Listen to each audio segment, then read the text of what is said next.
Welcome to the video to walk you through the application for Northeastern Oklahoma A&M College. The first thing you're going to do is look at the email that you've received from your enrollment counselor that has the information on how to fill out the application.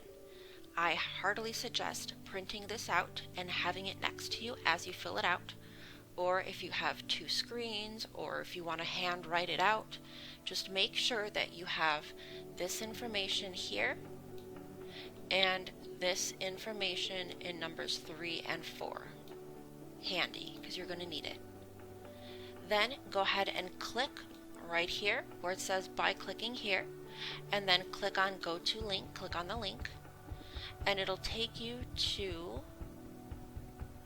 this first screen that you saw as the presentation started, which is the application screen for Northeastern Oklahoma. So you're going to click Apply Now.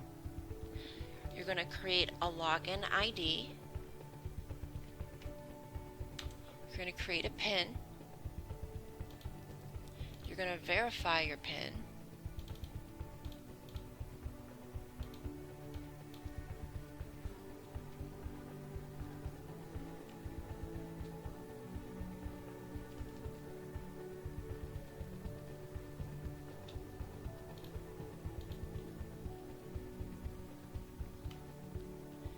Then you're going to hit Login. You can have your computer save it or not. For my purposes, I don't need to.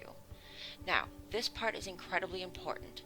If you don't fill out this part correctly, then your scholarship will not be awarded in the correct place.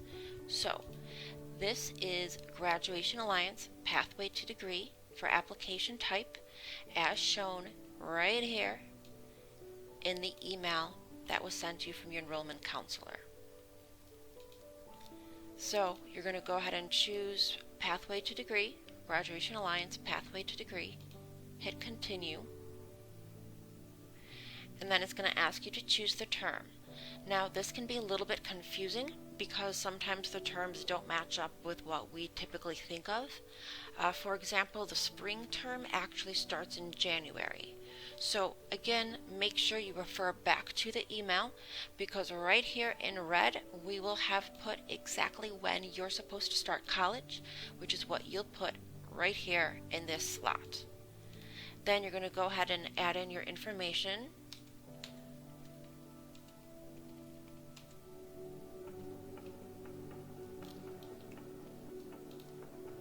Fill out application. And this gives you the checklist of everything that you need to complete. So it's going to ask you for your permanent mailing address, and then, which is pretty self-explanatory, and then personal information wise. Now, this is an important screen.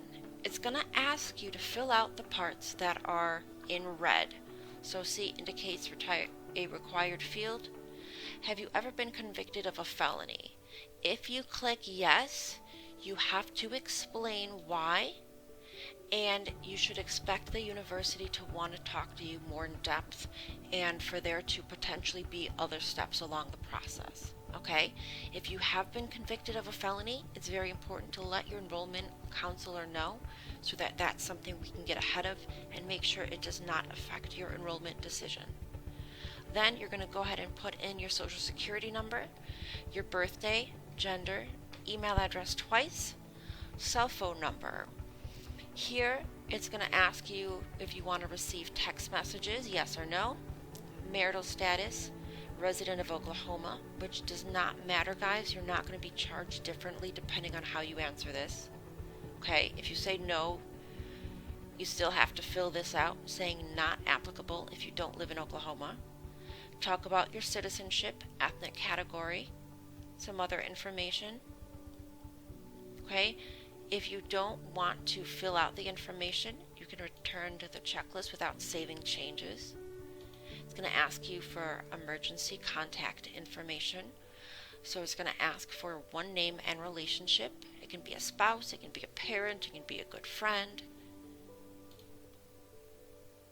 Now, for planned course of study, this part again is going to be in this email. We're going to tell you start your application for your associates in and then what that is. So when in doubt, look at this email or reach back out to your enrollment counselor and we'll help you through that question as well.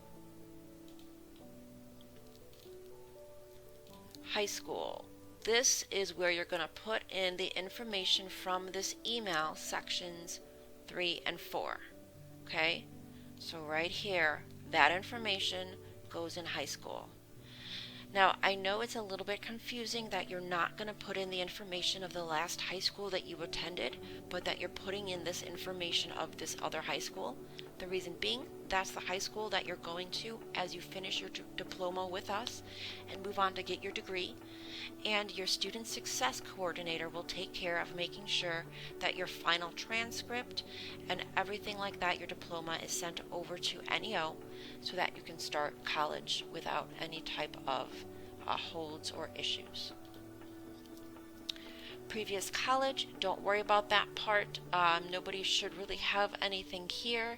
If you do, again, talk to your enrollment counselor and we'll kind of make sure that any of those transcripts or information gets sent directly to NEO for them to assess. Then last but not least, additional information. This is just basically your typical FERPA regulations and things of that nature, and it'll ask you if you are military or anything of that nature.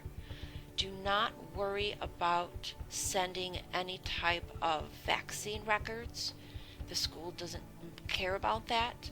Also, don't worry about putting in anything under ACT score. That's not a concern at this point either, thanks to the lovely COVID. So, go back to the application. Once you have completed everything, it'll all turn green and you'll have a check mark. And then you can click application is complete and submit. If you have any issues, you can reach out here. This will get you in touch with the general office. But even better than that would be to reach back out to your enrollment counselor, the one that sent you this email that you've been working with, to go through any other questions or concerns that you might have. Thanks, and if you have any other questions, again, your enrollment counselors are here and happy to help.